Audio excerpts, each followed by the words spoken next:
اعوذ باللہ من الشیطان الرجیم، بسم اللہ الرحمن الرحیم۔ بچوں السلام علیکم۔ نور الواعظین کا سلسلہ ہم نے شروع کیا ہے اور آج ہمارا موضوع ہوگا ریا۔ ریا کیا چیز ہے؟ ریا اس عبادت کو کہا جاتا ہے جس میں اللہ تعالیٰ کی خوشنودی اور اس کی رضا مقصود نہ ہو، بلکہ وہ عبادت لوگوں کی دکھاوے کے لیے کی جائے۔ لوگ یعنی ریا اس عبادت کو کہتے ہیں۔ فار ایگزامپل، اگر ایک بندہ نماز پڑھے تو وہ اس لیے پڑھے کہ لوگ مجھے نمازی کہے۔ نماز میں وہ سجدے لمبے کرے اور رکوع بھی لمبی کرے، وہ اس غرض سے کرے کہ لوگ کہے کہ یہ بندہ جو ہے وہ اچھی عبادت کر رہا ہے۔ زکوٰۃ و صدقہ اس لیے دے کہ لوگ کہے کہ یہ دے کہ تو کتنا سخی بندہ ہے، اللہ کی راہ میں کیا کر رہا ہے، پیسے دے رہا ہے۔ تو ہر وہ عبادت جو اللہ کی خوشنودی کے علاوہ یعنی مخلوق کے خوشنودی کے لیے ہو، لوگوں کے دکھاوے کے لیے ہو، ریا کہلاتا ہے۔ اللہ تعالیٰ قرآن شریف میں فرماتے ہیں سورہ بقرہ میں کہ یا ایھا الذین آمنوا لا تبطلوا صدقاتکم بالمن والأذى کالذی ينفق مالہ رئاء الناس۔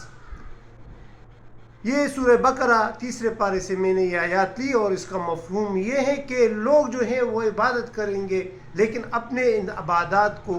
وہ کیا کریں گے، ضائع کریں گے۔ کیوں ضائع کریں گے؟ کیونکہ اس میں لوگوں کے لیے ریا ہوگا، یعنی لوگوں کے دکھاوے کے لیے ہوگی۔ تو یعنی وہ عبادت جو لوگوں کی دکھاوے کے لیے ہو وہ اللہ کے ہاں مقبول نہیں ہے، بلکہ اس کا الٹا آپ کو جو ہے کیا ملے گا، سزا ملے گا۔ یعنی نیکی کے بجائے وہ بدی میں شمار ہوگا، نیکی کے بجائے وہ گناہ میں شمار ہوگا۔ حضرت عبداللہ بن عباس رضی اللہ تعالیٰ عنہ سے روایت ہے، وہ فرماتے ہیں کہ جنت میں ایک جنت ہے جس کا نام عدن ہے، یعنی عدن اس جنت کا نام ہے، اور وہ ایک ایسا سجایا گیا جنت ہے کہ جو انسانی آنکھ نے یا کسی آنکھ نے نہ کبھی دیکھا ہے اور نہ کسی کانوں نے اس کو محسوس کیا ہے، اور نہ انسان کے ذہن میں وہ جنت کا جو ماحول ہے وہ آ سکتا ہے۔ لیکن اس میں وہ لوگ داخل نہیں ہوں گے جو ریاکار ہیں، یعنی ریاکار پر وہ جنت یعنی جنت عدن جو ہے وہ بالکل حرام ہے۔ ایک دوسرے حدیث میں رسول اللہ صلی اللہ علیہ وآلہ وسلم یعنی اس جہنم کا ذکر کرتے ہیں جس کو جہنم کا کنواں کہا جاتا ہے، اور اس کنویں سے جہنم بھی 400 مرتبہ پناہ مانگتا ہے، اور وہ جہنم کا کنواں جو ہے صرف ان لوگوں کے لیے تیار کیا گیا ہے جو ریا کرتے ہیں۔ ایک دفعہ حضرت عمر رضی اللہ تعالیٰ عنہ وہ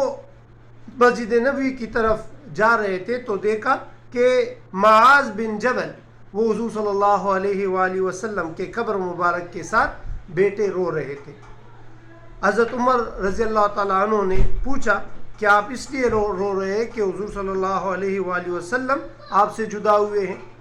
بلکہ حضرت معاذ بن جبل نے فرمایا کہ نہیں، میں اس لیے نہیں رو رہا، بلکہ اس لیے رو رہا ہوں کہ حضور صلی اللہ علیہ وآلہ وسلم نے یہ ارشاد فرمایا ہے کہ ریا جو ہے وہ شرک ہے، یعنی ریا شرک کے برابر گناہ ہے۔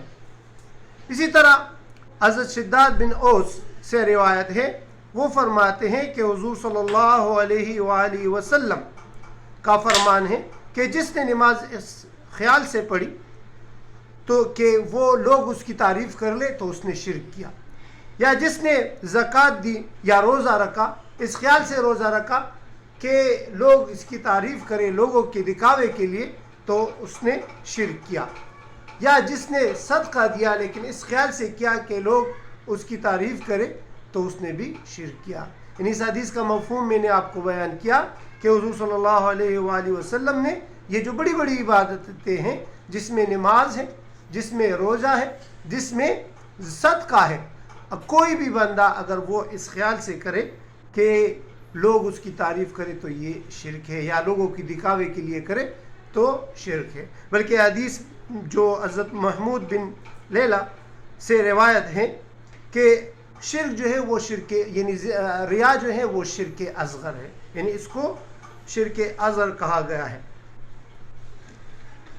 ایک حکایت میں آتا ہے کہ ایک بزرگ عبادت کر رہے تھے اور وہ نماز پڑھنے میں ایاک نعبد و ایاک نستعین تک پہنچے، تو اس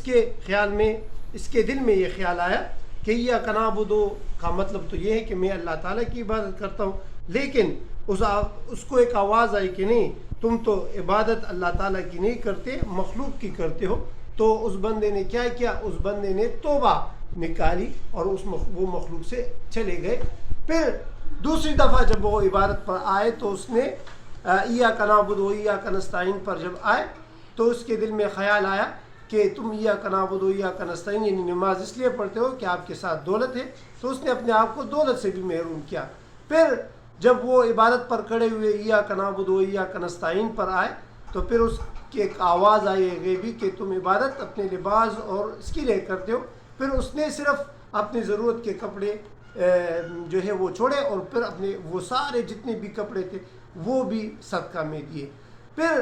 جب اس نے عبادت کی اور اس لفظ پر آئے تو تب اس کو آواز آئی کہ ہاں آپ کی عبادت جو ہے وہ کیا ہے، اس میں ریا نہیں ہے، آپ کی عبادت جو ہے وہ قبول ہے، یعنی آپ ابھی عبادت گزار بن گئے ہو۔ اسی طرح حضرت علی رضی اللہ تعالیٰ عنہ کا مشہور واقعہ ہے کہ کافر حضرت علی رضی اللہ تعالیٰ عنہ کے سامنے آیا اور وہ حضرت علی رضی اللہ تعالیٰ عنہ کے سامنے بہت غصے کا اظہار کر رہے تھے۔ حضرت علی رضی اللہ تعالیٰ عنہ نے فرمایا کہ میں تو مسلمان ہو گیا ہوں، اللہ کا مانتا ہوں، اللہ کی عبادت کرتا ہوں، تم نے اپنی نیت کیوں خراب کی ہے؟ تو اس کافر کو جب اللہ کا نام اس نے سنا تو اور غصہ آیا، اس نے اپنی تلوار نکالی اور حضرت علی رضی اللہ تعالیٰ عنہ سے وہ جو ہیں اس کو زیر کرنے لگے۔ لیکن حضرت علی رضی اللہ تعالیٰ عنہ کو اللہ تعالیٰ نے ایک قوت دی تھی، ایک طاقت دی تھی، وہ حضرت علی رضی اللہ تعالیٰ عنہ نے بھی تلوار نکالی اور اس پہلوان کو زیر کیا، اس کافر پہلوان کو زیر کیا، زمین پر گرایا۔ جیسے حضرت علی رضی اللہ تعالیٰ عنہ اس پر وار کر رہے تھے تو اس کافر نے حضرت علی رضی اللہ تعالیٰ عنہ پر تھوکا، جس سے حضرت علی رضی اللہ تعالیٰ عنہ فوراً اپنی تلوار واپس میان میں ڈالی اور اٹھ گئے، اور وہ کافر حیران ہو گئے کہ یہ کیا ماجرا ہوا کہ میں نے جیسے ہی حضرت علی رضی اللہ تعالیٰ عنہ پر تھوکا تو وہ مجھ سے ہٹ گئے۔ پھر اس نے دریافت کیا کہ آپ نے یہ کیوں کیا؟ تو حضرت علی رضی اللہ عنہ نے فرمایا کہ پہلے میں آپ سے لڑ رہا تھا، اس لیے لڑ رہا تھا، اس لیے جھگڑ رہا تھا کہ میں اللہ کے لیے آپ سے لڑائی کر رہا تھا، لیکن جیسے ہی آپ نے مجھ پر تھوکا تو پھر وہ لڑائی وہ اللہ کی رضا کے لیے نہیں تھی، وہ میری ذاتی لڑائی ہو گئی، اسی لیے میں نے آپ کو چھوڑا۔ تو یعنی صحابہ کرام کا یہ حال تھا کہ وہ اللہ کی رضا کے لیے سب کچھ کرتے تھے، اور جہاں پر مخلوق یا ذاتی مفاد کی بات آتی تو وہ بات وہ صحابہ کرام ناپسند کرتے۔ حضرت علی رضی اللہ تعالیٰ عنہ کا شمار یعنی خلفائے راشدین میں ہوتا ہے،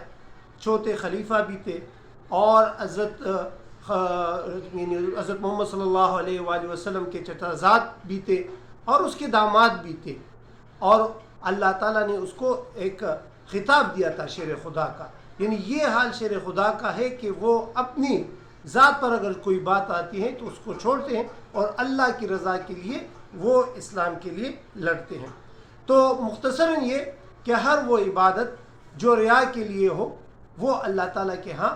قبول نہیں ہے۔ یعنی قیامت کے دن یہ ایک لوگ آئیں گے جس میں شہید بھی ہوں گے، جس میں عابد بھی ہوں گے، جس میں